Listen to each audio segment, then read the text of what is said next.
खूब मेहनत करो। एक दामाद अपने ससुराल को गया,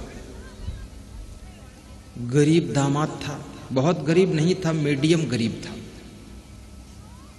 तो उसकी सासू ने सोचा दामाद को कुछ दे दूं।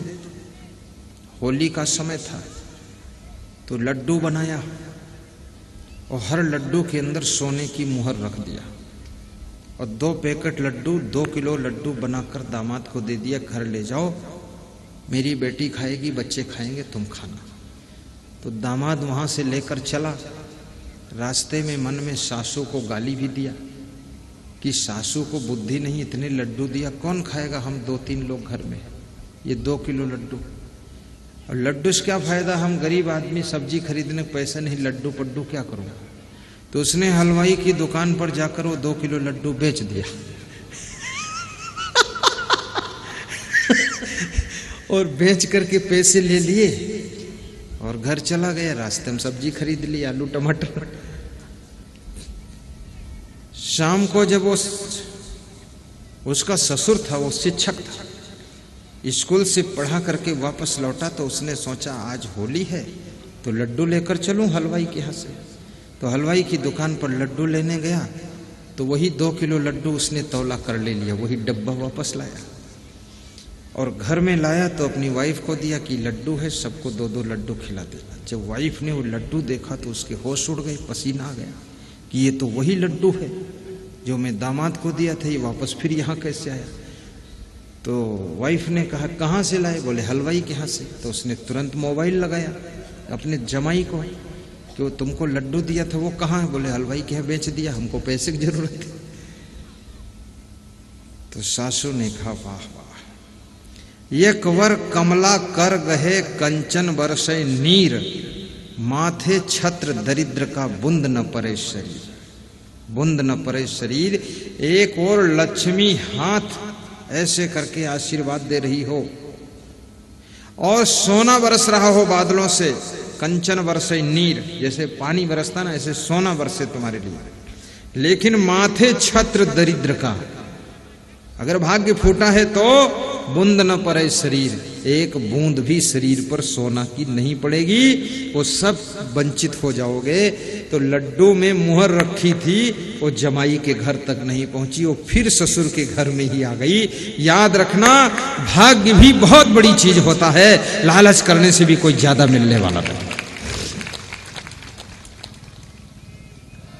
तुम्हारी जितनी बड़ी बाल्टी है ना, कुआं में डुबाओगे उसमें पानी तो उतना ही भर कर आएगा। अब तुम उसको पूरे कुआं में हिलाते घूमो रस्सी से, खड़बड़ खड़बड़ करो, कोई मतलब नहीं। चुपचाप भर लो, निकाल लो, उतने ही आएगा, चाहे जितनी बार ऊपर निकालो, फिर पटको, फिर खटको। कितने लोग बाल्टी को 10 बार ऊपर उठाकर फिर अंदर डुबा देते हैं, सोचते इससे को डबल आ जाएगा। डबल ओबल कुछ आने वाला नहीं है। बाल्टी की जो सीमा है उतना ही जलाएगा। ऐसे तुम्हारे भाग्य की बाल्टी जितनी बड़ी है उतना ही तुम्हारे प्रारब्ध में तुमको मिलने वाला है। और भाग्य की बाल्टी कैसे तैयार होती है?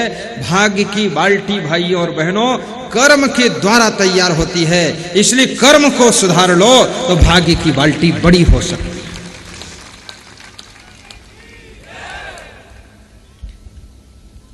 5 चीजों से भाग्य बनता है। तुम कितने अच्छे बन जाओ लेकिन फिर भी दुख रहेगा। क्यों? क्योंकि जिंदगी एक दूसरे से जुड़ी हुई है और इस ज्वाइंट जिंदगी में मैं तो आपसे निवेदन करता हूं, जिनसे जिनसे तुम्हारी जिंदगी जुड़ी हुई है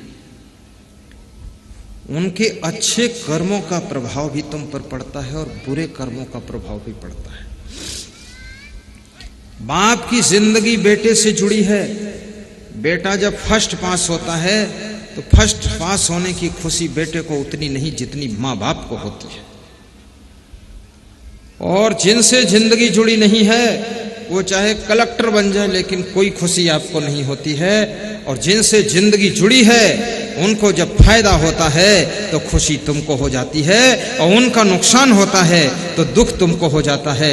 याद रखना, जिंदगी जॉइंट है और बहुत लोगों से जिंदगी आपकी जुड़ी रहती है। ससुर दामाद की जिंदगी जुड़ी है, सास बहू की जिंदगी जुड़ी है, देवरानी जेठानी में जिंदगी जुड़ी है, और भाई भाई में जिंदगी जुड़ी, भाई बहन में जिंदगी जुड़ी है, बाप बेटे में जिंदगी जुड़ी है, पड़ोसी पड़ोसी से जिंदगी जुड़ी हुई है, चाचा भतीजे में जिंदगी जुड़ी, मामा भांजे में जिंदगी जुड़ी हुई है, वोटर सपोर्टर और नेता में जिंदगी जुड़ी हुई है। जिनसे जिनसे तुम जुड़ जाते हो उनकी उनकी सफलता तुमको खुशियां दे देती है और उनकी हार तुमको बहुत दुख दे जाती है।